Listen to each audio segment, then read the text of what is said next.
नमस्कार साथियों, मैं जितेंद्र सिंह चारण उत्कर्ष परिवार में आपका हार्दिक स्वागत और अभिनंदन करता हूं। साथियों, जैसा कि आपको विदित है कि हम राज्य प्रशासन पर चर्चा कर रहे हैं और राज्य में प्रशासन पर चर्चा करते समय शुरुआत में हमने ये पढ़ा कि राज्य की सरकार के भी 3 अंग होते हैं और राज्य की सरकार के 3 अंग कौन कौन से होते हैं? कार्यपालिका, व्यवस्थापिका और न्यायपालिका। हम राज्य की कार्यपालिका पर चर्चा कर रहे हैं और पिछली ही क्लास में हमने राज्यपाल टॉपिक पूर्ण रूप से पढ़ लिया था। राज्यपाल टॉपिक पर संपूर्ण तरीके से चर्चा हो गई थी, तो मैं आशा करता हूं राज्यपाल से संबंधित सारी बातें तो आपके समझ में आ गई। अब इसी कड़ी को आगे बढ़ाते हुए इस सेशन में हम राज्यपाल के बाद कार्यपालिका में जो अगला टॉपिक आता है अपना, उसका नाम आपने पढ़ा होगा साथियों, मुख्यमंत्री व मंत्री परिषद। क्या पढ़ा होगा? मुख्यमंत्री व मंत्री परिषद। अब केंद्र में जैसे आपने प्रधानमंत्री व मंत्री परिषद पढ़ी, वैसे ही राज्यों में क्या पढ़ना है आपको? मुख्यमंत्री व मंत्री परिषद के बारे में बातें पढ़नी है। ठीक है दोस्तों, तो अपना जो टॉपिक रहेगा वो रहेगा मुख्यमंत्री व मंत्री परिषद। अब वैसे राज्य की मंत्री परिषद के बारे में हम अलग से चर्चा करेंगे। सबसे पहले हम बात ही मुख्यमंत्री के रूप में करेंगे। सबसे पहली बात तो सुन लीजिएगा साथियों कि मुख्यमंत्री और मंत्री परिषद पढ़ रहे हैं, तो मुख्यमंत्री व मंत्री परिषद का जो उल्लेख चलता है वो संविधान के आर्टिकल कहां से कहां तक है? तो दोस्तों सबसे पहले तो सुन लीजिएगा, मुख्यमंत्री व मंत्री परिषद का उल्लेख आर्टिकल 163 से आर्टिकल 167 तक है। भारतीय संविधान के आर्टिकल 163 से आर्टिकल 167 तक मुख्यमंत्री और मंत्री परिषद का उल्लेख देखने को मिलता है। और दूसरी बात, मुख्यमंत्री और मंत्री परिषद का उल्लेख संविधान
अनुच्छेद 163।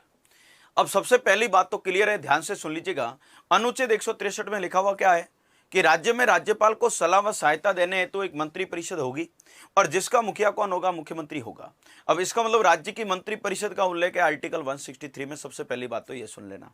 अब आप मेरे से सवाल ये पूछोगे कि राज्यपाल को सलाह व सहायता देने के लिए मंत्री परिषद होगी, तो क्या राज्यपाल मंत्री परिषद की सलाह पर ही कार्य करेगा? क्या राज्यपाल मंत्रिपरिषद की सलाह पर ही कार्य करेगा? बिल्कुल, राज्यपाल मंत्रिपरिषद की सलाह पर ही कार्य करेगा, लेकिन यहां आर्टिकल 163 में साफ साफ शब्दों में एक साथियों बात लिखी गई है, वो मैं नोट लगा के लिख देता हूं। वो क्या बात लिखी गई है साथियों? वो बात लिखी गई है कि राज्यपाल स्वविवेकीय शक्तियों को छोड़कर, ध्यान से सुनना, क्या लिखा गया है? राज्यपाल स्वविवेकीय शक्तियों को छोड़कर, स्वविवेकीय शक्तियों को छोड़कर, स्वविवेकीय शक्तियों को क्या करके साथियों? छोड़कर, स्वविवेकीय शक्तियों को छोड़कर बाकी सभी कार्य,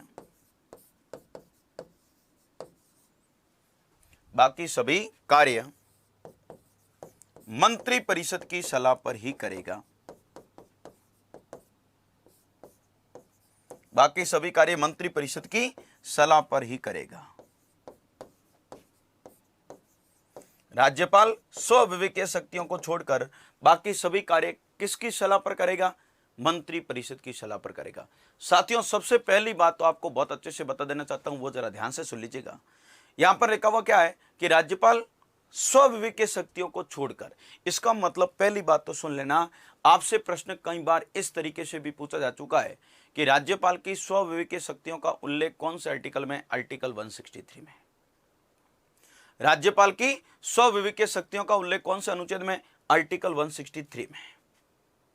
ठीक है, और आपको मैंने शायद बताया भी होगा, राज्यपाल पढ़ते समय आपने स्वविवेकीय शक्तियां पढ़ भी रखी है ना? और राज्यपाल की स्वविवेकीय शक्तियों का उल्लेख अनुच्छेद 163 में है ना? आर्टिकल 163 में लिखा हुआ राज्य में राज्यपाल को सलाह देने की मंत्रिपरिषद होगी, लेकिन राज्यपाल स्वविवेकीय शक्तियों को छोड़कर बाकी सभी कार्य मंत्रिपरिषद की सलाह पर करेगा। तो इसका मतलब राज्यपाल की स्वविवेकीय शक्तियों का भारत के संविधान में स्पष्ट उल्लेख देखने को मिलता है आर्टिकल 163 में। अब साथियों, आपको पता है कि राष्ट्रपति को भी स्वविवेकीय शक्तियां हैं, दोनों में अंतर सुन लेना।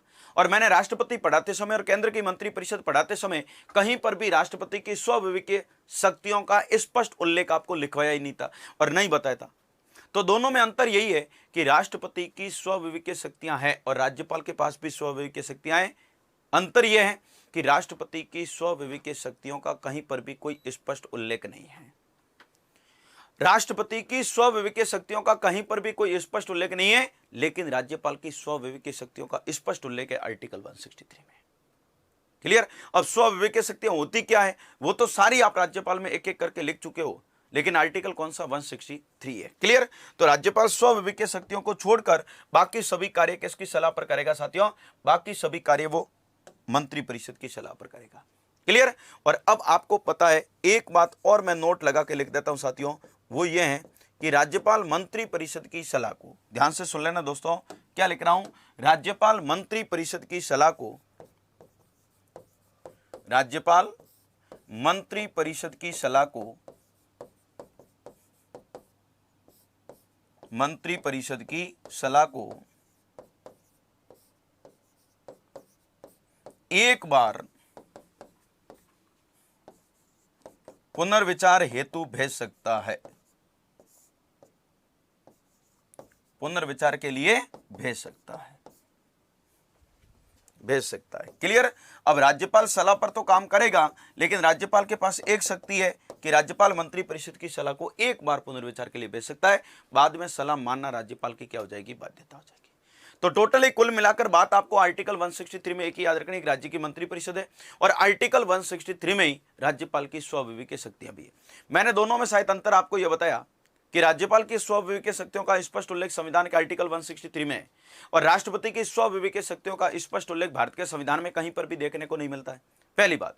दूसरी बात आपको एक और बता देना चाहता हूं साथियों कि स्वविवेकीय शक्तियों के मामले में, ध्यान से सुन लेना मेरी बात को, स्वविवेकीय शक्तियों के मामले में राष्ट्रपति से ज्यादा पावरफुल है राज्यपाल। स्वविवेकीय शक्तियों के मामले में राष्ट्रपति से ज्यादा पावरफुल कौन है? राज्यपाल। हां, राज्यपाल के पास स्वविवेकीय शक्तियां ज्यादा है और राष्ट्रपति के पास कम है। क्लियर? और वैसे राष्ट्रपति की स्वविवेकीय शक्तियों का तो भारत के संविधान में कहीं पर भी स्पष्ट उल्लेख देखने को मिलता ही नहीं है। ये सारी बातें आप कौन से आर्टिकल की याद रखोगे साथियों? आर्टिकल 163 अनुच्छेद 163 की। क्लियर? तो आर्टिकल 163 वाली बात तो आपके समझ में आई गई, कोई दिक्कत वाली बात नहीं है। क्लियर दोस्तों, बढ़ते हैं अगले आर्टिकल की ओर दोस्तों। और अगला आर्टिकल कौन सा है तो जरा ध्यान से सुन लीजिएगा। भारतीय संविधान का अगला अनुच्छेद है आपके कौन सा, अगला आर्टिकल है आपके 164, आर्टिकल 164 अनुच्छेद 164। अब आर्टिकल 164 में क्या लिखा हुआ है साथियों, आर्टिकल 164 में क्या लिखा हुआ है जरा ध्यान से सुन लीजिएगा। भारतीय संविधान के अनुच्छेद 164 में आर्टिकल 164 में लिखा हुआ है कि राज्यपाल राज्य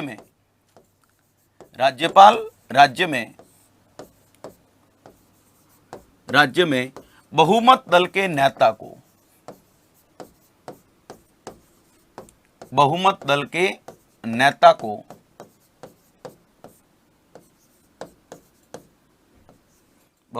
के नेता को क्या करेगा, राज्यपाल राज्य में बहुमत दल के नेता को मुख्यमंत्री नियुक्त करेगा,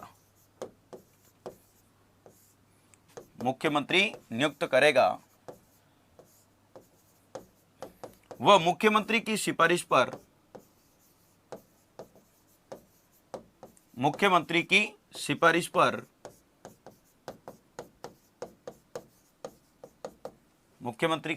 पर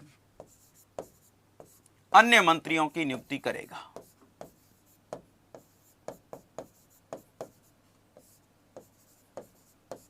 मुख्यमंत्री की सिफारिश पर अन्य मंत्रियों की क्या करेगा, नियुक्ति करेगा, अन्य मंत्रियों की नियुक्ति करेगा। ऐसा भारतीय संविधान का कौन सा आर्टिकल कहता है साथियों, आर्टिकल 164 अनुच्छेद 164। अब दोस्तों आर्टिकल 164 में लिखा हुआ क्या है जरा ध्यान से सुन लेना। पहले तो राज्यपाल राज्य में बहुमत दल के नेता को तो मुख्यमंत्री नियुक्त करेगा और मुख्यमंत्री की सिफारिश पर अन्य मंत्रियों की नियुक्ति करेगा।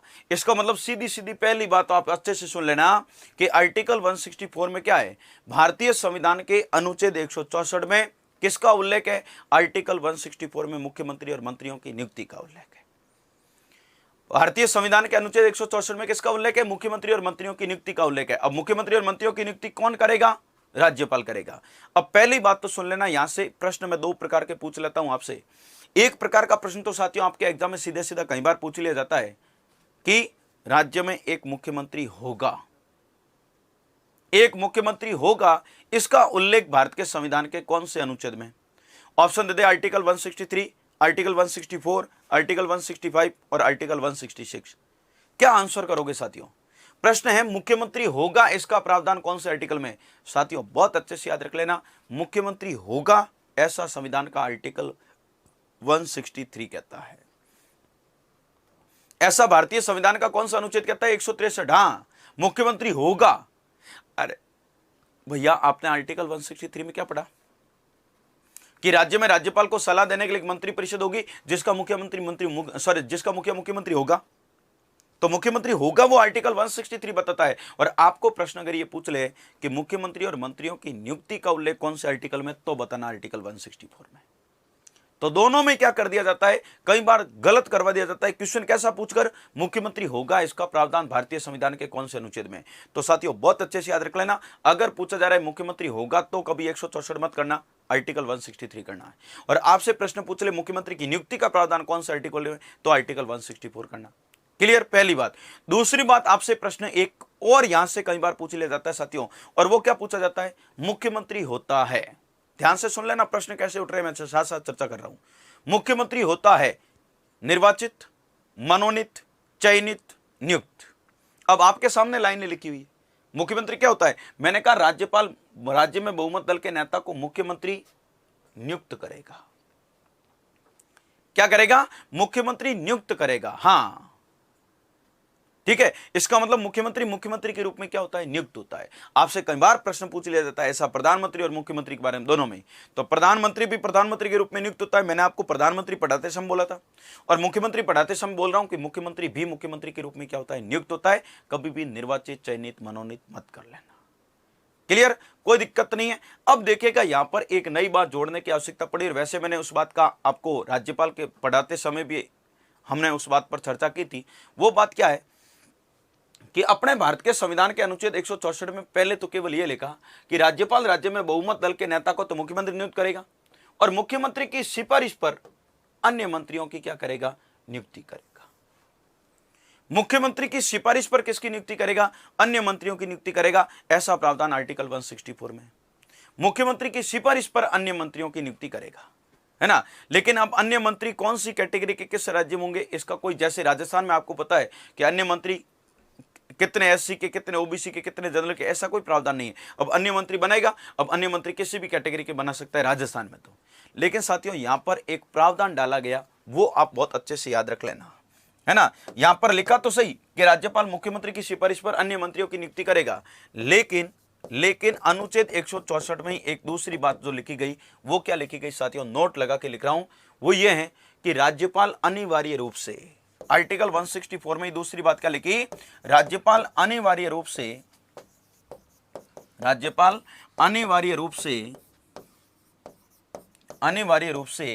मध्य प्रदेश, झारखंड, छत्तीसगढ़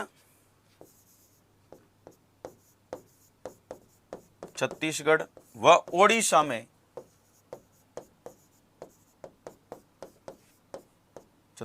ओडिशा में, क्या करेगा, एक जनजातीय मंत्री की नियुक्ति करेगा। ध्यान से सुन लेना, ओडिशा में एक जनजातीय मंत्री की नियुक्ति करेगा। हाँ, अब ध्यान से सुन लेना। वैसे मैंने राज्यपाल पढ़ाते समय आपको यह बात बताती थी कि राज्यपाल अनिवार्य रूप से मध्य प्रदेश, झारखंड, छत्तीसगढ़ और कहां पर, ओडिशा में एक जनजातीय मंत्री की नियुक्ति करेगा। मतलब यहां पर लिखा तो सही कि राज्यपाल मुख्यमंत्री की सिफारिश पर अन्य मंत्रियों की नियुक्ति करेगा। चलो ठीक है, मुख्यमंत्री बताता जाएगा, राज्यपाल उन अन्य मंत्रियों को नियुक्त करता जाएगा। लेकिन राज्यपाल की अनिवार्य रूप से बाध्यता डाल दी कितने राज्यों में, 4 राज्यों में, कि ये जो 4 राज्यों के नाम मैंने लिखे हैं, इन 4 राज्यों में जब राज्यपाल मंत्रियों की क्या करेगा, नियुक्ति करेगा ना, उस समय राज्यपाल इस बात को विशेष रूप से ध्यान देगा। राज्यपाल इस बात को विशेष रूप से ध्यान देगा कि ये जो 4 राज्य है ना, मध्य प्रदेश, झारखंड, छत्तीसगढ़, ओडिशा में, इनमें मंत्रियों की नियुक्ति करते समय एक जनजातीय मंत्री की तो नियुक्ति करेगा ही करेगा, जनजातियों को क्या देने के लिए, प्रतिनिधित्व देने के लिए सरकार में, है ना। तो कितने राज्यों में जनजातीय मंत्री की नियुक्ति की बाध्यता है, तो साथियों बहुत अच्छे से याद रख लेना, 4 राज्यों में। और इसीलिए फर्स्ट ग्रेड 2020 में पेपर हुआ, जनवरी 2020 में राजस्थान में फर्स्ट ग्रेड का, और उस एग्जाम में सीधा सीधा प्रश्न यही पूछा, निम्नलिखित में से कौन से राज्य में जनजातीय मंत्री की नियुक्ति की बाध्यता है, और ऑप्शन क्या दिए, राजस्थान, गुजरात, ओडिशा और एक कोई उत्तर प्रदेश का ऐसा कुछ ऑप्शन था। कौन सा राज्य हो जाएगा, ओडिशा। क्लियर। हो सकता है कल के दिन आपको प्रश्न ये पूछ ले कि निम्नलिखित में से कौन से राज्यों में जनजातीय मंत्री की नियुक्ति अनिवार्य रूप से की जाती है। अब उस समय ऑप्शन दे देगा राजस्थान, गुजरात, मध्य प्रदेश या उत्तर प्रदेश। क्या करोगे, मध्य प्रदेश, है ना। तो ओडिशा नाम से पूछ लिया। अब राज्य कितने हैं आज की तिथि में, 4 राज्य हैं, ठीक है। आपको चारों ही राज्यों के नाम याद रखने, अन्यथा मामला अत्यंत गड़बड़ हो जाएगा। क्लियर, पहली बात। दूसरी बात यह है साथियों कि मैंने यहां पर 4 राज्य लिखे, आपने नाम पढ़ लिए और अच्छे से याद भी कर लिए। लेकिन साथियों मैं एक बात यहां से और पूछ लेना चाहता हूं कि क्या ये जो जनजातीय मंत्री की नियुक्ति वाली जो मैं बात आपके सामने लिख रहा हूं, क्या इस बात का उल्लेख भारत के मूल संविधान में था? मूल संविधान का मतलब जो संविधान 26 जनवरी 1950 को लागू हुआ, क्या इस बात का उल्लेख मूल संविधान में था कि इन 4 राज्यों में जनजातीय मंत्रियों की नियुक्ति करना बाध्यता हो जाएगी? क्या बताओगे? तो कह देना बिल्कुल यस, इस बात का उल्लेख मूल संविधान में था। क्या बोलोगे? यस, इस बात का उल्लेख मूल संविधान में था। लेकिन जैसे ही मैं बोला ना कि यस, इस बात का उल्लेख मूल संविधान में था, आपके मन में प्रश्न खड़ा हो गया कि साहब आप मूल संविधान में कैसे बोल रहे हो, 2 राज्य लिख रहे हो, झारखंड और छत्तीसगढ़। अब झारखंड और छत्तीसगढ़ 26 जनवरी 1950 को जब संविधान लागू हुआ तब थे क्या? अरे भैया, झारखंड और छत्तीसगढ़ का तो गठन ही कब हुआ? सन 2000 में। ये तो राज्य कब बने? सन 2000 में। तो अब आप कहते हो, फिर मेरे से सवाल ये खड़ा करोगे कि फिर ये कैसे बोल दिया आपने मूल संविधान में इस बात का उल्लेख था? मैंने कहा मूल संविधान में था, लेकिन अब आगे सुनो। वो क्या कि मूल संविधान में केवल 3 राज्यों में ही जनजातीय मंत्री की नियुक्ति की बाध्यता थी। जो संविधान 26 जनवरी 1950 को लागू हुआ, उस समय मूल संविधान में कितने राज्यों में? 3 राज्यों में जनजातीय मंत्री की नियुक्ति की क्या थी बाध्यता? कितने राज्यों में साथियों? 3 राज्यों में। और वो 3 राज्य कौन कौन से थे? अब यहां पर क्या किया, 3 राज्य कौन कौन से थे? मध्य प्रदेश, बिहार और ओडिशा। बस मूल संविधान में 3 राज्य थे, मध्य प्रदेश, बिहार और ओडिशा। है ना। अब इन्होंने क्या किया, एक संशोधन के माध्यम से बिहार को हटा दिया, ध्यान से सुनना, एक संशोधन के माध्यम से बिहार को हटा दिया और कौन से राज्य डाल दिए, झारखंड और छत्तीसगढ़। बिहार को हटा दिया और कौन से राज्य डाल दिए साथियों, झारखंड और छत्तीसगढ़। तो आज की स्थिति में झारखंड और छत्तीसगढ़ है, मूल संविधान में इसकी जगह कौन सा राज्य था, बिहार। तो बहुत अच्छे से याद रख लेना साथियों। वो क्या याद रखोगे कि मूल संविधान में, ध्यान से सुनना साथियों, यहां पर भी एक नोट लगा कर लिख रहा हूं आपके सामने, जरा ध्यान से सुन लीजिएगा। वो क्या है, मूल संविधान में, मूल संविधान का मतलब जो संविधान 26 जनवरी 1950 को लागू हुआ, है ना। मूल संविधान में झारखंड व छत्तीसगढ़ की जगह, ध्यान से सुनना, झारखंड व छत्तीसगढ़ की जगह, छत्तीसगढ़ की जगह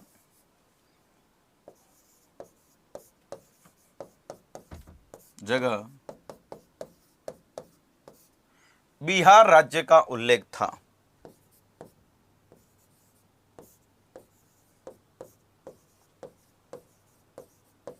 बिहार राज्य का उल्लेख था, जिसको 94वें संशोधन के द्वारा, 94वां संशोधन कब हुआ, 2007 में, 94वें अमेंडमेंट के द्वारा, 94वें संशोधन के द्वारा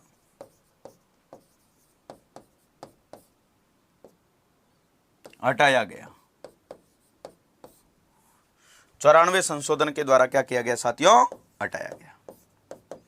क्लियर, ये बात बहुत अच्छे से आप याद रख लेना कि मूल संविधान में तो राज्य 3 ही थे, मध्य प्रदेश, मध्य प्रदेश, बिहार और ओडिशा।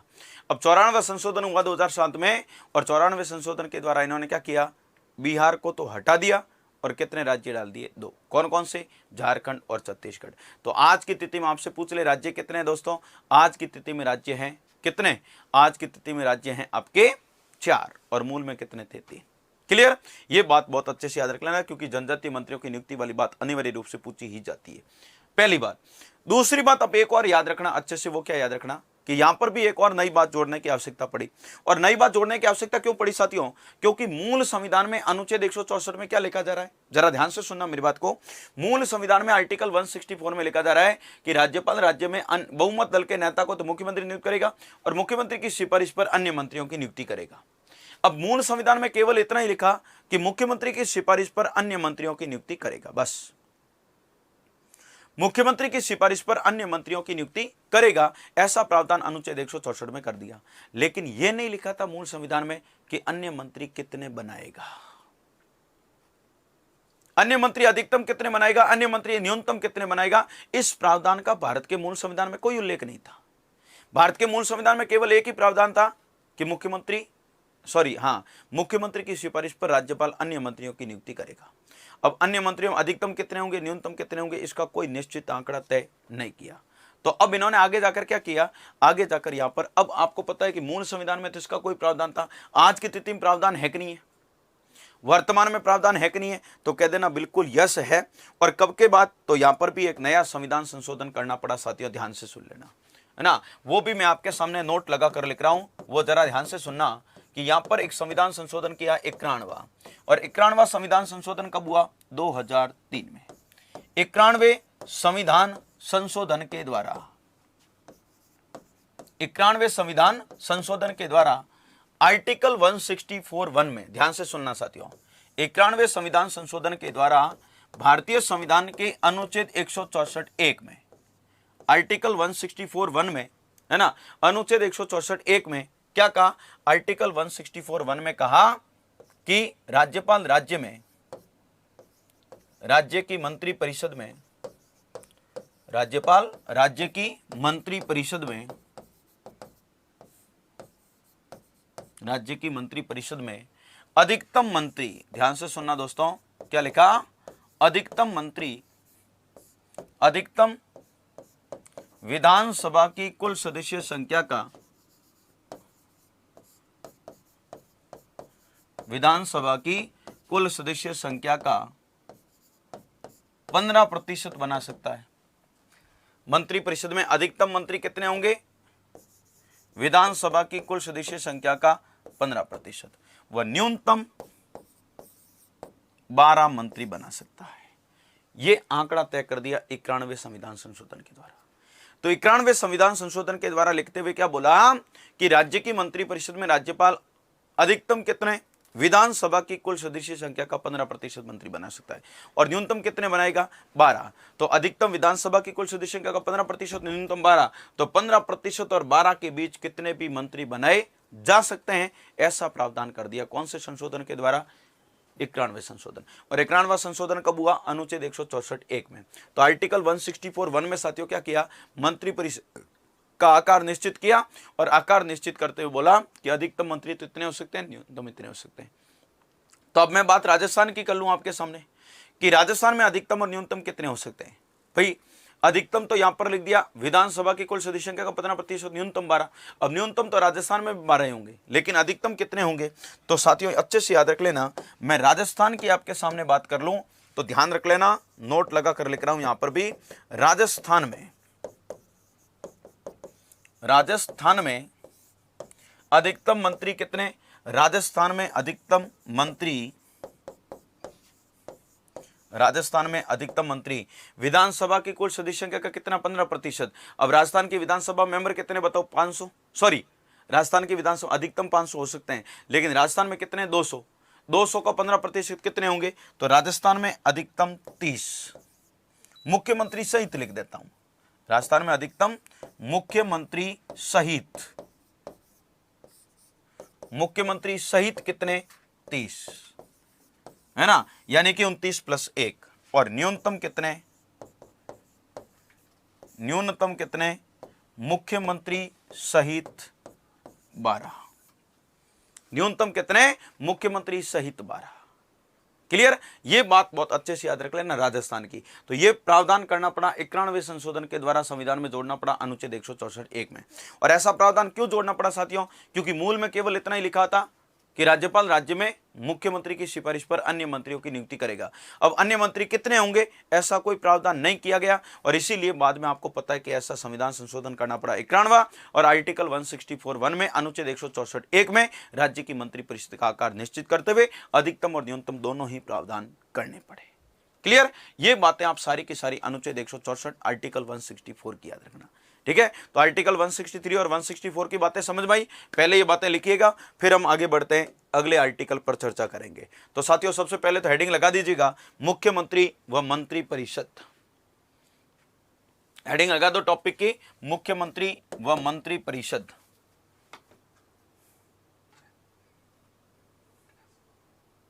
मुख्यमंत्री व मंत्री परिषद लिखो, उल्लेख आर्टिकल 163 से आर्टिकल 167 तक। मुख्यमंत्री व मंत्री परिषद का उल्लेख लिख दो, आर्टिकल 163 से 167 तक। अनुच्छेद 163 से 167 तक मुख्यमंत्री व मंत्री परिषद का उल्लेख है। ठीक है, और लिख दो भाग 6 में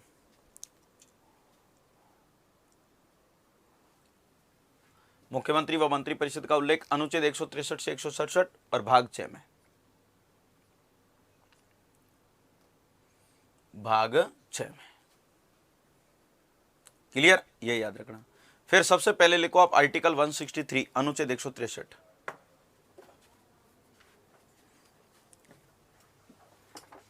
आर्टिकल 163 में क्या लिखा हुआ साथी लिखिएगा, राज्य में राज्यपाल को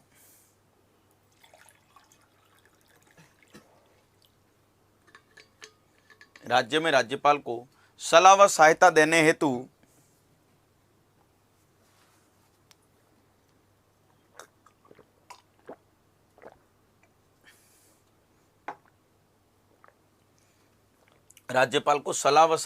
हेतु एक मंत्री परिषद होगी।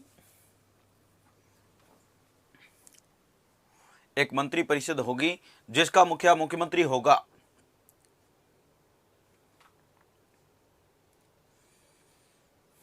जिसका मुखिया मुख्यमंत्री होगा। क्लियर, तो आर्टिकल 163 में क्या है दोस्तों, राज्य की मंत्री परिषद के प्रावधान का उल्लेख है। फिर लिखो आप, नोट लगा के लिखना, एक बात अच्छे से याद लिखना, वो लिखेगा राज्यपाल स्वविवेकीय शक्तियों को छोड़कर, आर्टिकल 163 में लिखना साथियों, राज्यपाल स्वविवेकीय शक्तियों को छोड़कर बाकी सभी कार्य स्वविवेकीय शक्तियों को छोड़कर बाकी सभी कार्य मंत्री परिषद की सलाह पर ही करेगा।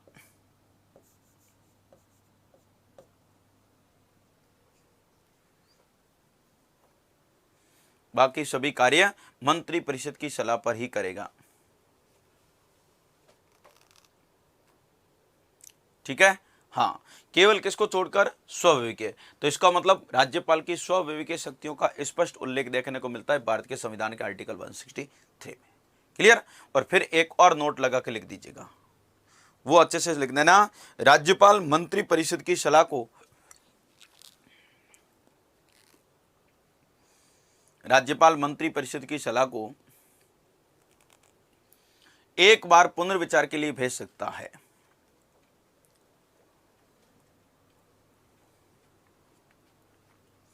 राज्यपाल मंत्री परिषद की सलाह को एक बार पुनर्विचार के लिए भेज सकता है। एक बार पुनर्विचार के लिए भेजने की शक्ति है राज्यपाल के पास, है ना। बाद में सलाह मानना क्या हो जाएगी? बाध्यता हो जाएगी। नेक्स्ट लिखेगा साथियों आर्टिकल 164 अनुच्छेद 164। आर्टिकल 164 में लिखेगा, सबसे पहले लिखना, राज्यपाल राज्य में बहुमत दल के नेता को,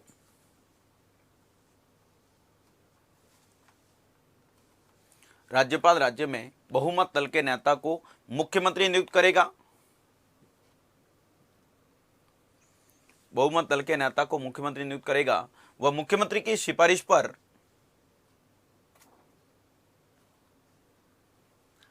आगे कंटिन्यू करके लिखना, वह मुख्यमंत्री की सिफारिश पर अन्य मंत्रियों की नियुक्ति करेगा। मुख्यमंत्री की सिफारिश पर अन्य मंत्रियों की नियुक्ति करेगा। क्लियर? तो मुख्यमंत्री और मंत्रियों की नियुक्ति का प्रावधान संविधान के कौन से आर्टिकल में पूछ ले? तो साथियों आर्टिकल 164 में, अनुच्छेद 164 में। तो मैंने आपको बार बार बता रहा हूं कि मुख्यमंत्री होगा पूछ ले तो 163 और मुख्यमंत्री की नियुक्ति पूछ ले तो 164। अब यहां पर एक नोट लगा कर लिखेगा दोस्तों अच्छे से, वो लिखना, राज्यपाल अनिवार्य रूप से, बड़ी महत्वपूर्ण करके बात लिखना क्योंकि अक्सर प्रश्न पूछा जाता है, यहां से ध्यान रखना, अक्सर प्रश्न पूछा जाता है। हाँ, नोट लगा के लिखना, राज्यपाल अनिवार्य रूप से मध्य प्रदेश, झारखंड, छत्तीसगढ़ व ओडिशा में,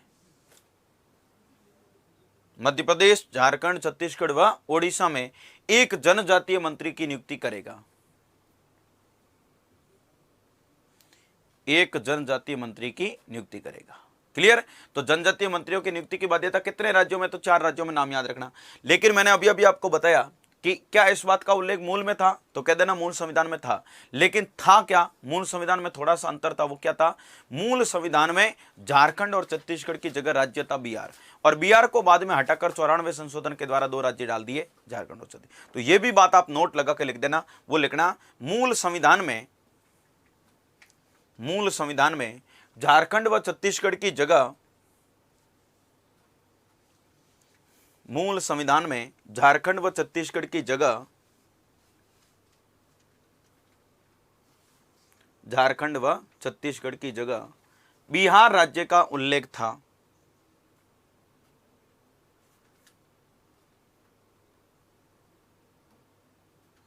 झारखंड व छत्तीसगढ़ की जगह बिहार राज्य का उल्लेख था, जिसको आगे कंटिन्यू करके लिख दो, हाँ, जिसको 94वें संशोधन के द्वारा हटाया गया। 94वां संशोधन कब हुआ? 2007 में।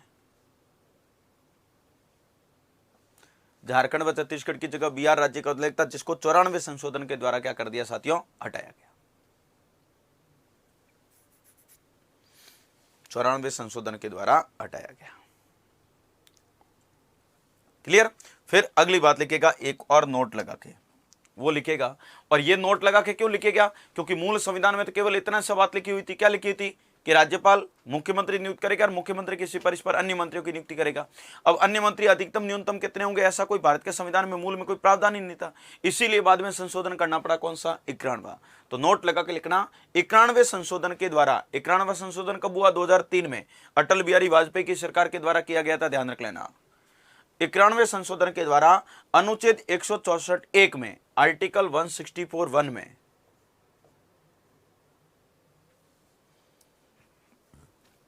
अनुच्छेद 164(1) में कहा कि राज्य की मंत्रिपरिषद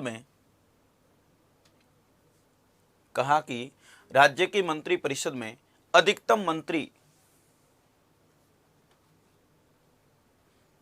राज्य की मंत्रिपरिषद में अधिकतम मंत्री विधानसभा की कुल सदस्य संख्या का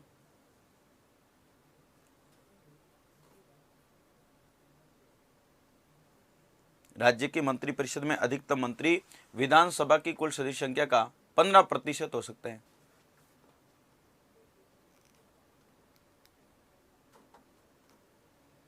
15% हो सकते हैं, वो लिख दो। न्यूनतम 12 होंगे।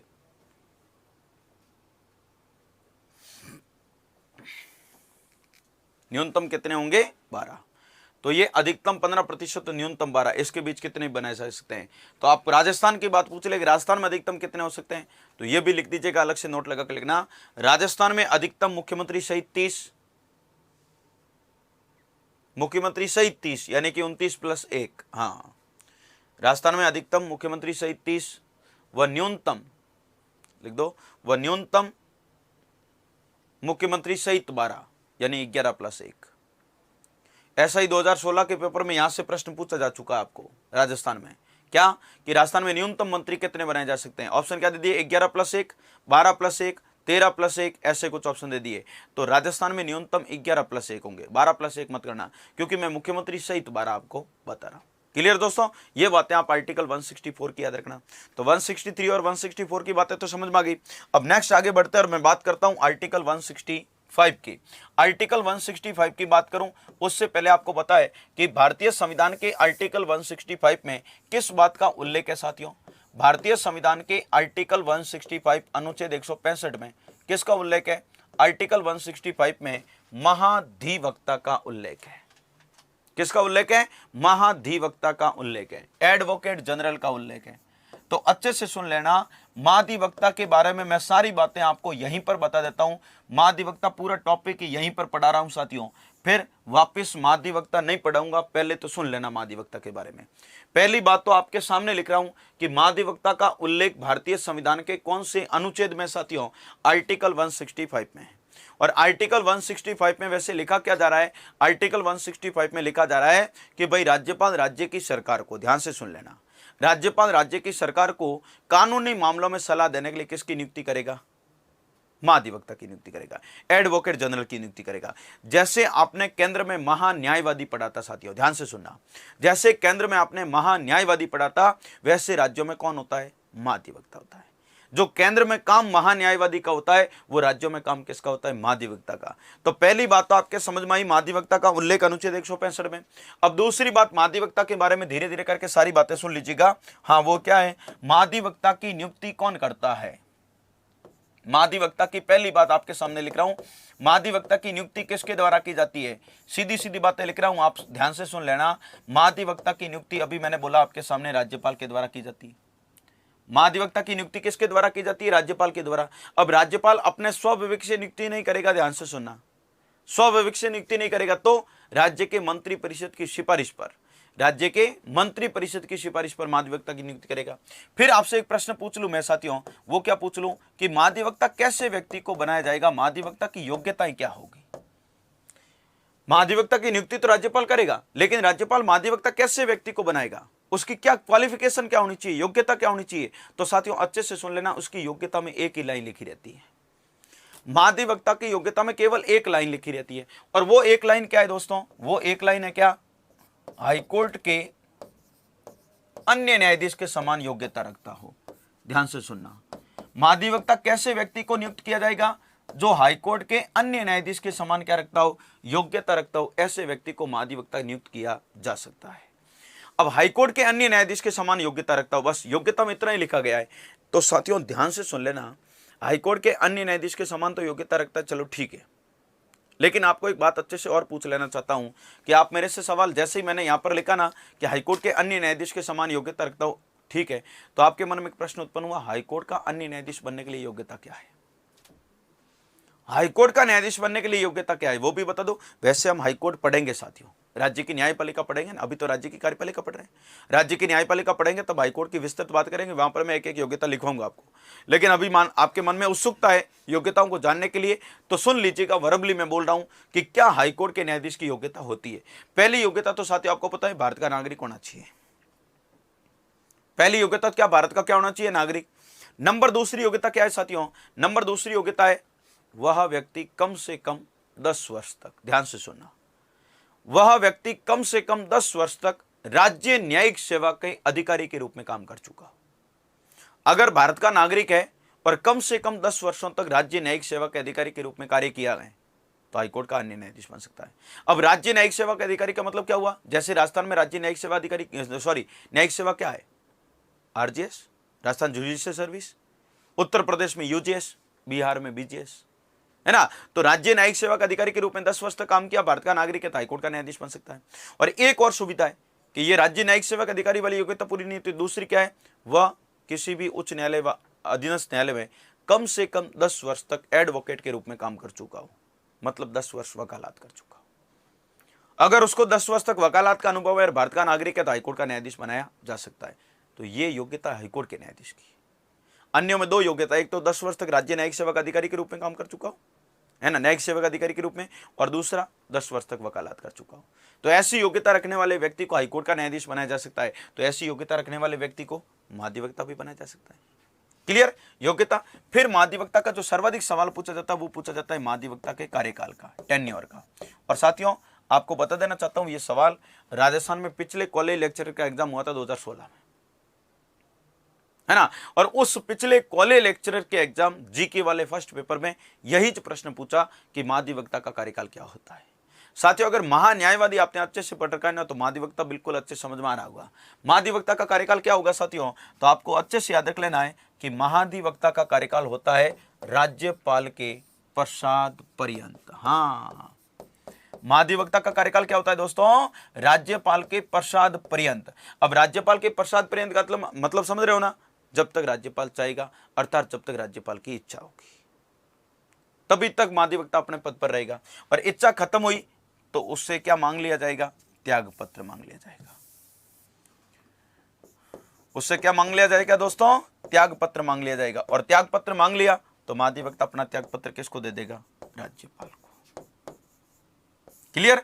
तो महाधिवक्ता के बारे में पहली बात, आर्टिकल 165 में महाधिवक्ता के उल्लेख है, नियुक्ति राज्यपाल करता है, योग्यता हाईकोर्ट के न्यायाधीश के समान, कार्यकाल राज्यपाल के प्रसाद पर्यंत, और त्याग पत्र किसको देता है, राज्यपाल को देता है।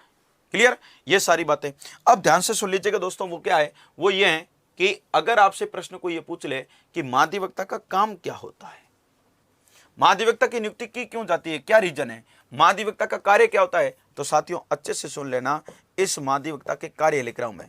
नंबर 1 कार्य, जरा ध्यान से सुनना, नंबर 1 कार्य है राज्य की सरकार को, ध्यान से सुनना दोस्तों, नंबर 1 कार्य है राज्य की सरकार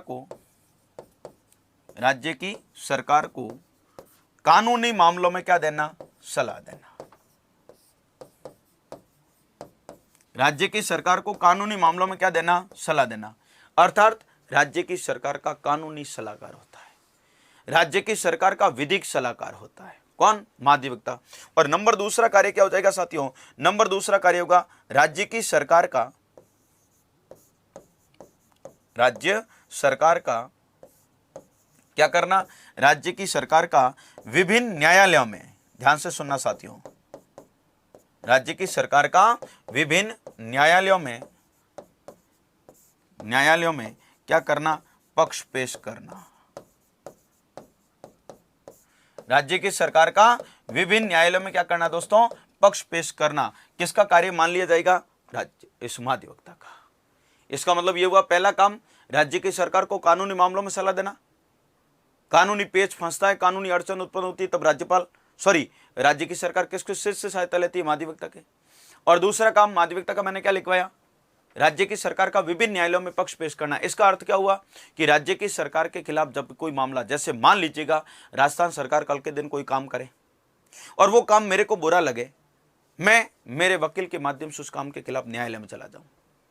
राजस्थान हाईकोर्ट में चला गया, किसके खिलाफ चला गया, राजस्थान सरकार के खिलाफ गया। काका साहब राजस्थान सरकार ने ये जो काम किया वो मेरे को बुरा लग रहा है।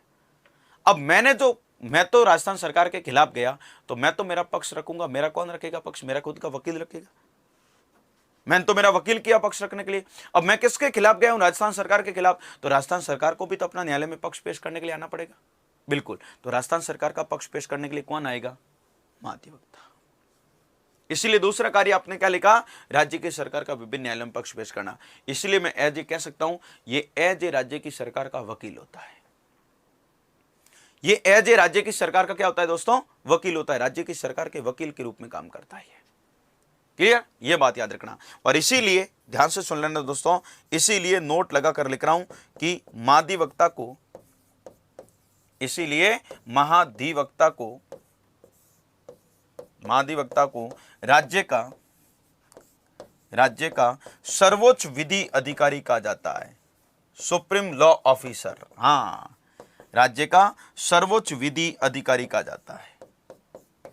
तो आपसे कई बार पूछ लिया जाता है साथियों, राज्य का सर्वोच्च विधि अधिकारी कौन होता है, महाधिवक्ता। पिछले पटवार प्री का पेपर देखना अपना, और उसमें सवाल पूछा भारत का सर्वोच्च विधि अधिकारी कौन होता है, महान्यायवादी। भारत का पूछा तो होता है महान्यायवादी। और आपको पूछ ले राज्य का सर्वोच्च विधि अधिकारी कौन होता है, तो क्या करोगे, महाधिवक्ता। क्लियर। और अब महाधिवक्ता के पास एक और शक्ति होती है, जो भी जरा ध्यान से सुन लेना साथियों। वो क्या शक्ति होती है, वो ये होती है कि महाधिवक्ता, ध्यान से सुनना दोस्तों, महाधिवक्ता विधानमंडल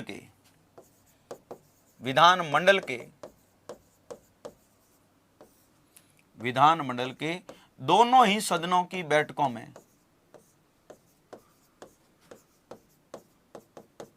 दोनों ही सदनों की बैठकों में क्या कर सकता है, दोनों ही सदनों की बैठकों में भाग ले सकता है,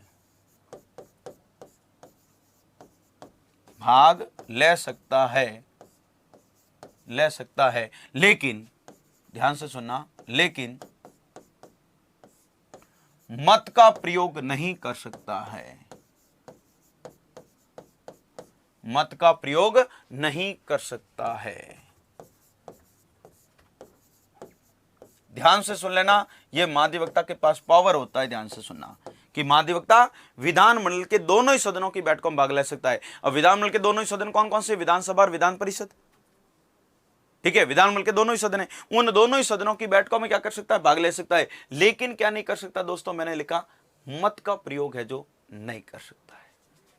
ठीक है, मत का प्रयोग नहीं कर सकता उन सदनों में। जब कोई विधेयक रखा जाता है, विधेयक पर मतदान होता है ना, पक्ष और विपक्ष में, उस समय मत का प्रयोग महाधिवक्ता नहीं कर सकता है। और आप पूछोगे मेरे से कि मत का प्रयोग क्यों नहीं कर सकता है, महाधिवक्ता मत का प्रयोग क्यों नहीं कर सकता है, क्योंकि वो सदन का सदस्य नहीं होता है, वो सदन का मेंबर नहीं होता है। तो महाधिवक्ता तो क्या होने के नाते बैठा है, महाधिवक्ता तो महाधिवक्ता होने के नाते सदन में बैठा है, वो सदस्य नहीं है, इसलिए वो मत का प्रयोग नहीं कर सकता है। क्लियर।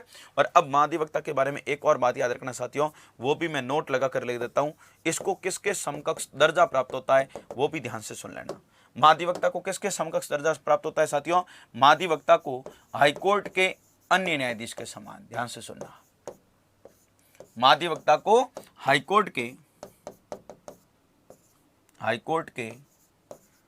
अन्य न्यायाधीश के समान, अन्य न्यायाधीश के समान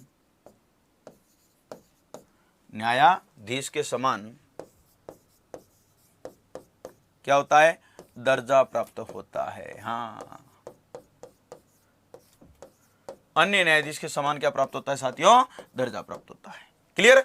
तो इसका मतलब अन्य न्यायाधीश के समान वो सुख सुविधाएं प्राप्त करेगा हाई कोर्ट के। क्लियर। और अब अंतिम बात आपके सामने कर लेता हूं, वो राजस्थान की लिख देता हूं। वो क्या है, राजस्थान का प्रथम महाधिवक्ता कौन था, राजस्थान का प्रथम महाधिवक्ता कौन था, राजस्थान का प्रथम महाधिवक्ता कौन था साथियों, राजस्थान का प्रथम महाधिवक्ता था जीसी कासलीवाल। ध्यान से सुन लेना। राजस्थान का प्रथम महाधिवक्ता जीसी कासलीवाल। और पूछ ले राजस्थान का वर्तमान महाधिवक्ता कौन है? तो साथियों याद रखना, राजस्थान का वर्तमान महाधिवक्ता है MS सिंघवी, महेंद्र सिंह सिंघवी। MS सिंघवी वर्तमान महाधिवक्ता है।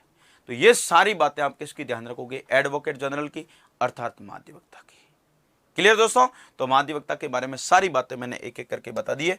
आर्टिकल 165 बीच में आ गया था, हमको पढ़ना जरूरी था, इसीलिए मैंने आर्टिकल 165 वाली सारी बातें महाधिवक्ता के आपके सामने यहीं पर पढ़ा दी है। तो आशा करता हूं सारी बातें महाधिवक्ता की बहुत डिटेल से की तो आपके समझ में आई होगी। अब सारी बातें आप एक एक करके लिख दीजिएगा, एडिंग लगा दीजिएगा दोस्तों। महाधिवक्ता कोष्टक में लिख देना एडवोकेट जनरल। हाँ, कहीं सॉलिसिटर जनरल मत कर देना। हाँ, कई बार विद्यार्थी हड़बड़ाहट में क्या कर देते हैं, महाधिवक्ता को सॉलिसिटर जनरल मान लेते हैं, लेकिन आपको महाधिवक्ता को साथियों क्या मानना है? Advocate general. क्या है? एडवोकेट जनरल है। हाँ, सॉलिसिटर जनरल और अटॉर्नी जनरल दोनों ही केंद्र में ही होते हैं। ठीक है, तो पहली बात तो लिख दो, महाधिवक्ता हेडिंग लगाई, फिर लिखा एडवोकेट जनरल। अब पहली बात लिखना, महाधिवक्ता का उल्लेख संविधान के, महाधिवक्ता का उल्लेख संविधान के अनुच्छेद 165 में, आर्टिकल 165 में।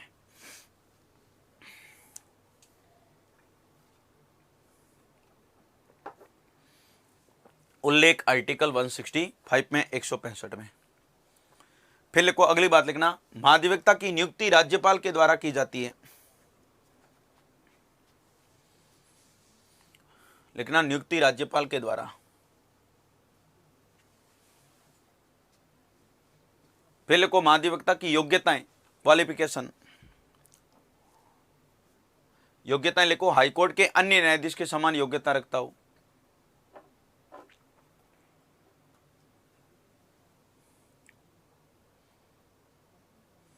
हाईकोर्ट के अन्य न्यायाधीश के समान योग्यता रखता हो। फिर लिखो कार्यकाल। कार्यकाल लिखना राज्यपाल के प्रसाद पर्यंत।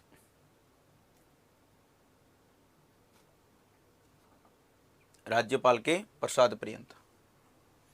फिर लिखो त्यागपत्र। त्यागपत्र किसको देता है? लिख दो, राज्यपाल को देता है।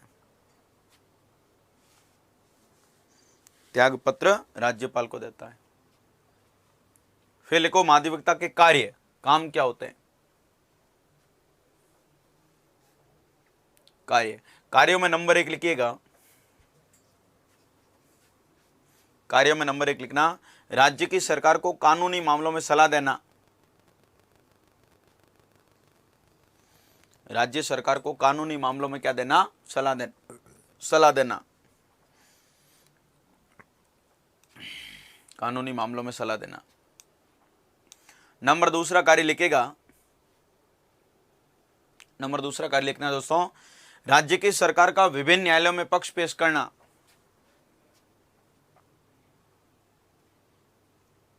राज्य की सरकार का विभिन्न न्यायालयों में पक्ष पेश करना। विभिन्न न्यायालयों में पक्ष पेश करना। क्लियर? हाँ।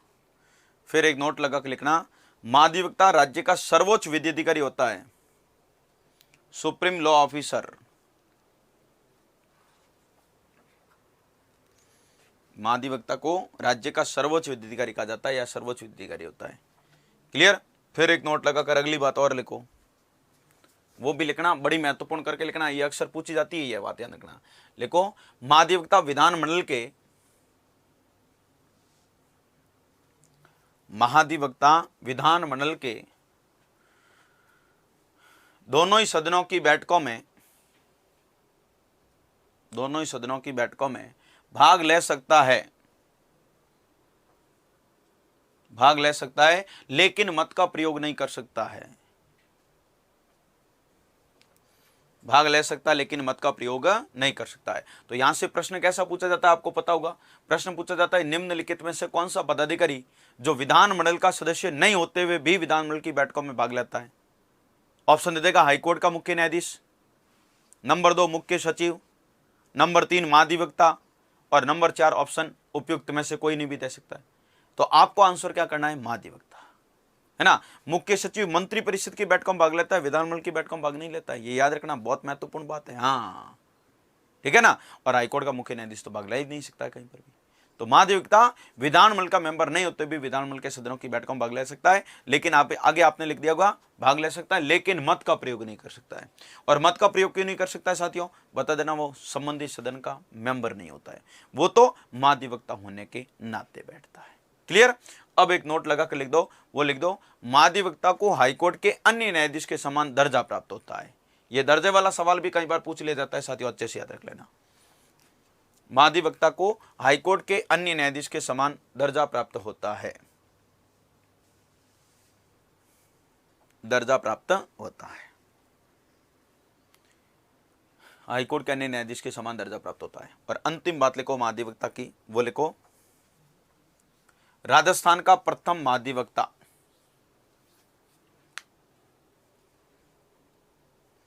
राजस्थान का प्रथम महाधिवक्ता लिख दो साथियों, GC Kasliwal.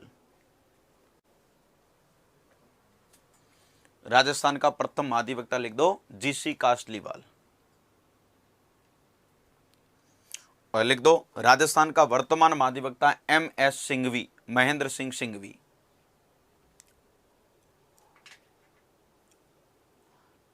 MS Singhvi. Clear. ये दोस्तों बातें आप ध्यान रखना महाधिवक्ता के बारे में, एडवोकेट जनरल के बारे में। अब एडवोकेट जनरल का उल्लेख अनुच्छेद 165 में था, तो अनुच्छेद 165 की सारी चर्चा मैंने आपके सामने पूरा टॉपिक ही पढ़ा दिया। अब मैं महाधिवक्ता अलग से भी नहीं पढ़ाने वाला हूं, ये भी याद रख लेना। तो हम मुख्यमंत्री और मंत्री परिषद के बारे में कर रहे हैं, और आपने बहुत अच्छे से लिखा कि मुख्यमंत्री और मंत्री परिषद का उल्लेख आर्टिकल 163 से 167 तक है। तो आर्टिकल 163 आपने पढ़ा, 164 आपने पढ़ा, 165 आपने पढ़ लिया, 163, 164, 165 तो पढ़ लिए। अब बढ़ते हम किस पर, अब बढ़ते हम साथियों अगले आर्टिकल की ओर, और आर्टिकल की बात करते हैं आर्टिकल 166 की, भारतीय संविधान का अनुच्छेद 166। अब आर्टिकल 166 में लिखा हुआ क्या है, जरा ध्यान से सुन लीजिएगा। आर्टिकल 166 में लिखा है राज्यपाल राज्य में मंत्रियों के लिए, राज्यपाल राज्य में किसके लिए दोस्तों, मंत्रियों के लिए क्या करेगा, राज्यपाल राज्य में मंत्रियों के लिए कार्य आवंटन के नियम तैयार करेगा। राज्यपाल राज्य में मंत्रियों के लिए क्या करेगा दोस्तों, कार्य आवंटन के नियम तैयार करेगा, है ना। अब कार्य आवंटन के नियम तैयार करेगा लिख दूं, या कार्य सूची के नियम तैयार करेगा लिख दूं, एक ही बात है, आपको हड़बड़ाने की कतई आवश्यकता नहीं है। तो सबसे पहली बात तो सुन लेना, आर्टिकल 166 में है क्या, अनुच्छेद 166 में है कि राज्यपाल राज्य में मंत्रियों के लिए कार्य आवंटन के नियम तैयार करेगा। अब कार्य सूची के नियम लिख दूं या कार्य आवंटन के नियम लिख दूं, एक ही बात है, आर्टिकल याद रख लेना 166 है ये बात। दूसरी बात साथियों, यहां से जो प्रश्न पूछे जाते हैं ना आपके क्वेश्चन, सबसे महत्वपूर्ण मुद्दा तक प्रश्न कैसे पूछे जाते हैं, विद्यार्थी इस कंफ्यूजन में बड़े जीते हैं। तो यहां से क्वेश्चन सीधा सीधा पहला पूछा जाएगा ना, वो पूछा जाएगा निम्नलिखित में से कौन सा कार्य राज्यपाल का नहीं है। यहां से प्रश्न पूछने के दो ही तरीके, दोनों ही तरीके मैं आपके सामने रख लेता हूं ताकि आपको पता चल जाए क्वेश्चन पूछा तो कैसा पूछेगा। पहला प्रश्न तो पूछेगा निम्नलिखित में से कौन सा कार्य राज्यपाल का नहीं है, किसका, राज्यपाल का नहीं है। नंबर 1 ऑप्शन सुन लेना, नंबर 1 मुख्यमंत्री की सिफारिश पर अन्य मंत्रियों की नियुक्ति करना। नंबर 2 मुख्यमंत्री की सिफारिश पर या मुख्यमंत्री के कहने पर मंत्रियों से त्यागपत्र मांगना। नंबर 3 मंत्रियों को विभागों का आवंटन करना। और नंबर 4 मंत्रियों के लिए कार्य आवंटन के नियम तैयार करना, है ना। और पूछ क्या रहा है साथियों, कौन सा कार्य राज्यपाल का नहीं है। पहला कार्य है मुख्यमंत्री की सिफारिश पर अन्य मंत्रियों की नियुक्ति करता है, दूसरा कार्य भी मुख्यमंत्री की सिफारिश पर अन्य मंत्रियों से त्यागपत्र मांगता है, तीसरा कार्य लिखा मंत्रियों को विभागों का आवंटन करना। साथियों आपको भली भांति याद रखना है, मंत्रियों को विभागों का आवंटन राज्यपाल नहीं करता है, मंत्रियों को विभागों का आवंटन राज्यपाल नहीं करता है, बाकी मंत्रियों की नियुक्ति राज्यपाल करता है। मंत्रियों की नियुक्ति राज्यपाल करता है, मंत्रियों को शपथ राज्यपाल दिलाता है, मंत्रियों का कार्यकाल राज्यपाल के प्रसाद प्रणीत है, मंत्रियों से त्यागपत्र भी राज्यपाल मांगता है, लेकिन और मंत्रियों के लिए कार्य आवंटन के नियम भी राज्यपाल तैयार करता है, लेकिन मंत्रियों को विभागों का आवंटन राज्यपाल नहीं करता है। तो आप कहते हो फिर कौन करता है? मुख्यमंत्री करता है। मंत्रियों को विभागों का आवंटन कौन करता है दोस्तों? मुख्यमंत्री करता है। हाँ, तो दोनों ही प्रश्न और यहां से क्वेश्चन पूछा दूसरा क्या रहेगा? निम्नलिखित में से कौन सा कार्य मुख्यमंत्री का नहीं है? कौन सा कार्य है जो मुख्यमंत्री का नहीं है? यह पूछ लेगा आपसे। ठीक है, कौन सा कार्य नहीं है? नंबर 1 दे देगा, राज्य में अन्य मंत्रियों की नियुक्ति है तो मुख्यमंत्री को सिफारिश करना, राज्य में अन्य मंत्रियों से त्यागपत्र मांगने की मुख्यमंत्री को राज्यपाल को सिफारिश करना, राज्य में अन्य मंत्रियों की नियुक्ति है तो राज्यपाल को सिफारिश करना, राज्य में अन्य मंत्रियों से त्यागपत्र मांगने की राज्यपाल को सिफारिश करना, मंत्रियों को विभागों का आवंटन करना और मंत्रियों के लिए कार्य आवंटन के नियम तैयार करना। तो कौन सा कार्य मुख्यमंत्री का नहीं है? ये मंत्रियों को कार्य आवंटन के नियम, मंत्रियों के लिए कार्य आवंटन के नियम तो कौन तैयार करेगा? राज्यपाल तैयार करेगा। तो दोनों में यही अंतर होता है। आपको बहुत अच्छे से याद रखना दो अंतर क्या, कि एक तो मंत्रियों के लिए कार्य आवंटन के नियम तो कौन तैयार करता है? तो राज्यपाल, याद रखना। और दूसरी बात, मंत्रियों को विभागों का आवंटन कौन करता है? तो याद रखना कौन करता है? मुख्यमंत्री करता है।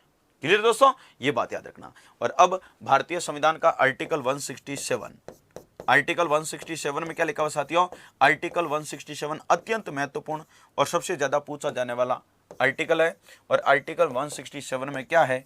मुख्यमंत्री के कर्तव्य। हमेशा प्रश्न पूछा जाता है कर्तव्यों का, मुख्यमंत्री के कर्तव्य। और मुख्यमंत्री के कर्तव्यों का उल्लेख कौन से आर्टिकल में दोस्तों?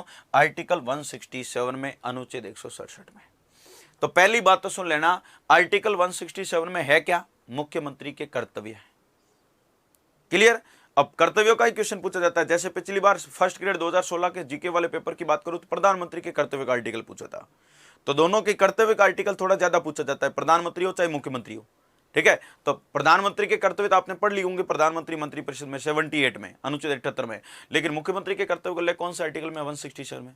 अब पहली बात तो आपने ये समझ ली कि भाई आर्टिकल 167 में मुख्यमंत्री के कर्तव्य है। लेकिन कोई साथियों आपसे इससे आगे बढ़कर यह क्वेश्चन पूछ ले कि मुख्यमंत्री के कर्तव्य है क्या? मुख्यमंत्री के कौन से कर्तव्यों की बात यहां पर हो रही है? क्या कर्तव्य मुख्यमंत्री के? तो साथियों अच्छे से याद रख लेना, मुख्यमंत्री के कर्तव्य क्या है? तो यहां पर एक लाइन याद रखना कि राज्यपाल जब कभी, मुख्यमंत्री कर्तव्य क्या होगा? कि राज्यपाल जब कभी राज्य के प्रशासन से संबंधित, राज्यपाल जब कभी राज्य के प्रशासन से संबंधित अगर कोई सूचना मांगे, अगर कोई सूचना मांगे तो मुख्यमंत्री का कर्तव्य होगा कि राज्यपाल को उचित सूचना उपलब्ध करवाए। यह मुख्यमंत्री का कर्तव्य होगा। तो कर्तव्य क्या है? कि राज्यपाल जब कभी राज्य के प्रशासन से संबंधित, राज्य के प्रशासन से संबंधित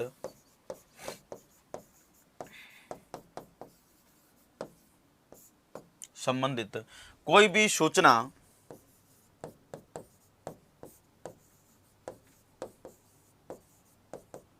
मांगे तो मुख्यमंत्री का कर्तव्य होगा कि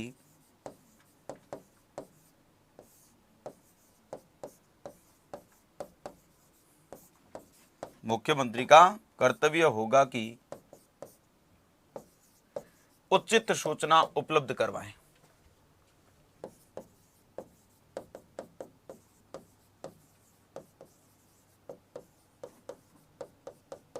उचित सूचना उपलब्ध करवाएं, ये कर्तव्य आर्टिकल 167 में। तो ये दोनों ही बातें याद रखना, आर्टिकल 166 में क्या है और 167 में क्या है। क्लियर दोस्तों? तो दोनों ही बातें लिख दीजिएगा आप फटाफट। पहले तो लिख दो आर्टिकल 167 अनुच्छेद 166 में क्या है। आर्टिकल 166 में लिखिएगा दोस्तों, उसमें लिखो राज्यपाल राज्य में मंत्रियों के लिए, आर्टिकल 166 में लिखना दोस्तों, राज्यपाल राज्य में मंत्रियों के लिए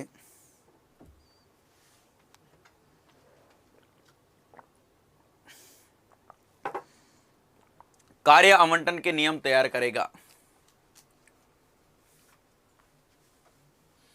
राज्यपाल राज्य में मंत्रियों के लिए कार्य आवंटन के नियम तैयार करेगा। कार्य आवंटन के नियम तैयार करेगा। क्लियर।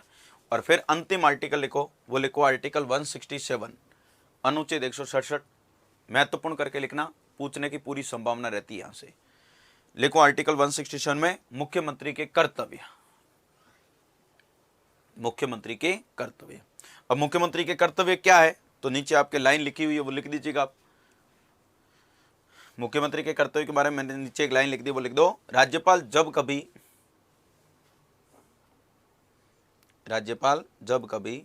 राज्य के प्रशासन से संबंधित,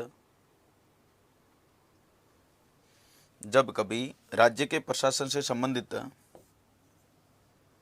कोई भी सूचना मांगे तो,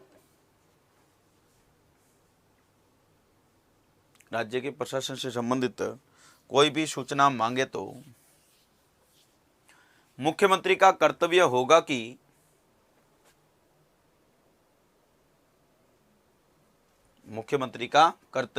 कि राज्यपाल को उचित सूचना उपलब्ध करवाएं।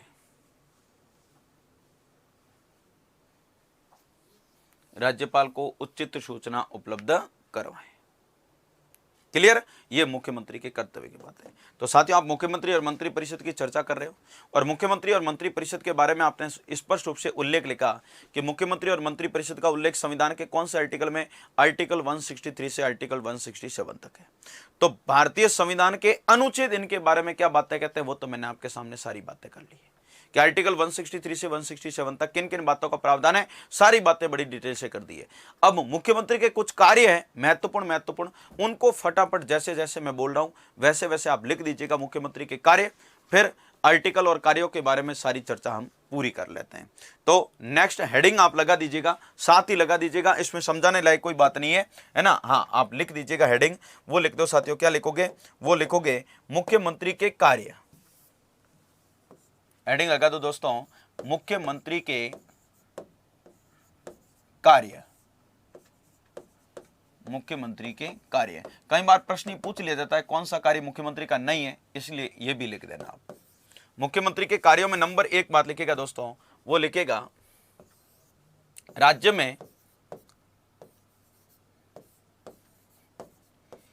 में मुख्यमंत्री की सिफारिश पर,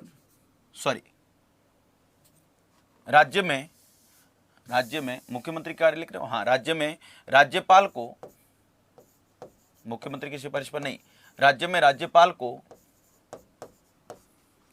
अन्य मंत्रियों की नियुक्ति हेतु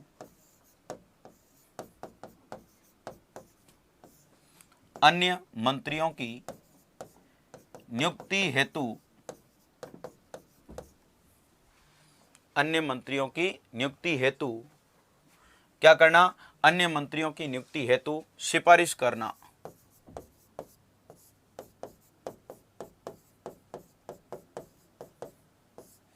अन्य मंत्रियों की नियुक्ति हेतु क्या करना दोस्तों, सिफारिश करना, पहला कार्य। नंबर दूसरा कार्य लिखेगा दोस्तों, नंबर दूसरा कार्य लिखना, वो लिखना मंत्रियों से त्यागपत्र लेने की,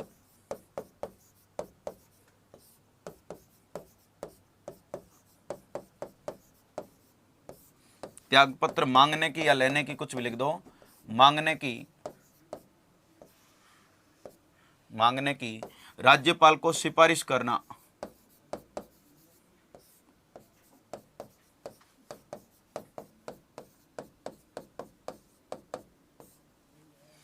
राज्यपाल को क्या करना, सिफारिश करना।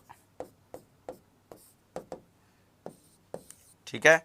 नंबर तीसरा कार्य लिखेगा राज्य में मंत्रियों को, बहुत महत्वपूर्ण करके लिखना, मंत्रियों को विभागों का आवंटन करना।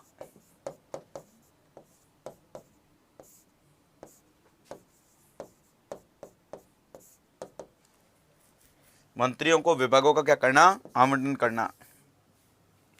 नेक्स्ट अगला कार्य लिखेगा मंत्री परिषद के बैठकों की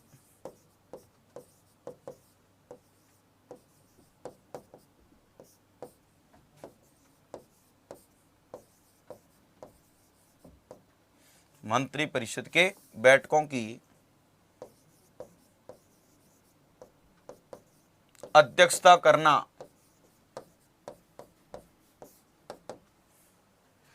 मंत्री परिषद के बैठकों की क्या करना, अध्यक्षता करना। ठीक है, फिर लिखो अगला कार्य, नंबर 5वां कार्य लिखना, वो लिखेगा, क्या लिखोगे, नंबर 5वां कार्य लिखना, विधानमंडल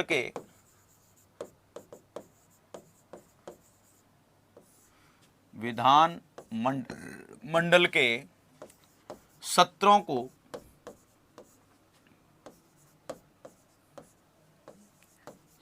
को आहूत करने, आहूत का मतलब शुरू, कोष्टक में लिख देता हूं आपके ताकि समझ में आ जाए। हाँ, आहूत करने व,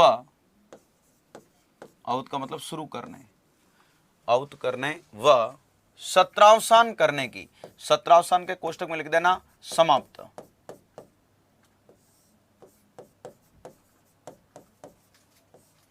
सत्रावसान करने की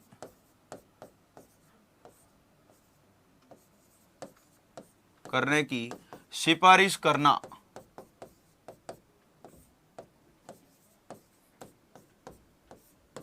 सत्रावसान करने की क्या करना, सिफारिश करना। क्लियर। हाँ, फिर लिखो, राज्य में संसदीय सचिवों की नियुक्ति करना। हाँ, यह भी मुख्यमंत्री का कार्य होता है, ध्यान रखना। संसदीय सचिव क्या होते हैं, मैं राज्य की मंत्री परिषद पढ़ाऊंगा तब बताऊंगा, अभी सिर्फ कार्य लिखना मुख्यमंत्री का, संसदीय सचिवों की नियुक्ति करना, संसदीय सचिवों की नियुक्ति करना। अगला कार्य लिखो, राज्य में मुख्य सचिव की नियुक्ति करना। हाँ, मुख्य सचिव की नियुक्ति भी कौन करता है, मुख्यमंत्री करता है, मुख्य सचिव की नियुक्ति करना, मुख्य सचिव की नियुक्ति करना। क्लियर। फिर लिखो, अगला कार्य लिखो, राज्य आयोजना बोर्ड के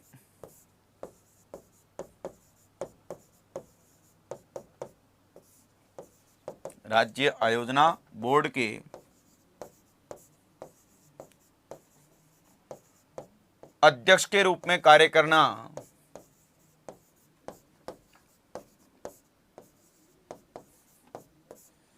राज्य आयोजना बोर्ड के अध्यक्ष के रूप में कार्य करना। हाँ, फिर लिखो, नीति आयोग का अध्यक्ष कौन होता है, प्रधानमंत्री, लेकिन मुख्यमंत्री में क्यों लिख रहा हूं, लिख दीजिएगा, नीति आयोग के सदस्य के रूप में कार्य करना।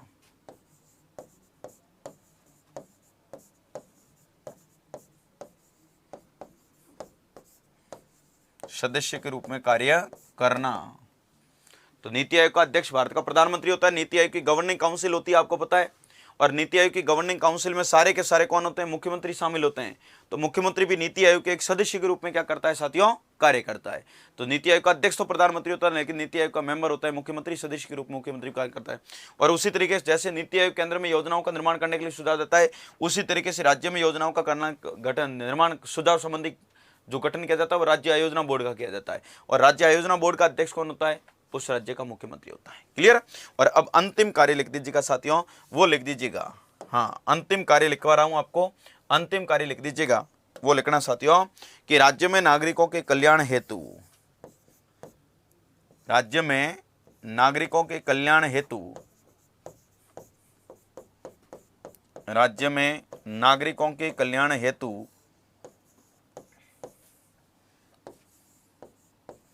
नागरिकों के कल्याण हेतु क्या करना, लोक नीतियों का निर्माण करना।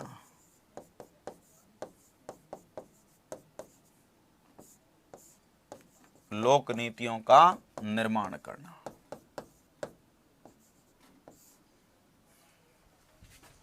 निर्माण करना। क्लियर दोस्तों, ये मुख्यमंत्री के कुछ खास खास कार्य होते हैं, जो सारे कार्य मैंने एक एक करके लिखवा दिए और बोल के लिखवाए, तो सारी बातें आपने बहुत अच्छे से लिख भी रखी होगी। तो ये मुख्यमंत्री के कुछ मुख्य मुख्य कार्य होते हैं, है ना। और वैसे हम कह सकते हैं मुख्यमंत्री राज्यपाल और अन्य मंत्रियों के बीच एक कड़ी के रूप में काम करता है, एक संवाद के रूप में काम करता है। ये भी मुख्यमंत्री का एक ऐसी कार्य भी होता है। क्लियर है? तो ये मुख्यमंत्री के मुख्य मुख्य काम होते हैं जो सारे मैंने एक एक करके लिखवा दिए और आपके अच्छे से समझ में भी आ गए होंगे। तो अभी तक तो हमने मुख्यमंत्री के बारे में आर्टिकल 163 से 167 तक क्या क्या प्रावधान है वो पढ़े और फिर मुख्यमंत्री के विशेष कार्य पढ़े। तो इस सेशन में तो हम इतनी बात करेंगे साथियों। अब अगले सेशन में हम राजस्थान के मुख्यमंत्रियों के बारे में विशेष चर्चा करेंगे कि राजस्थान के मुख्यमंत्रियों के बारे में क्या क्या बातें जो एग्जाम में पूछी जाती है राजस्थान विशेष के संदर्भ में, उन पर चर्चा करेंगे। ठीक है साथियों, तो राजस्थान विशेष के संदर्भ में मुख्यमंत्रियों की बातें जानने के लिए मिलते हैं अगली क्लास में। तब तक के लिए साथियों ओके, थैंक यू, धन्यवाद।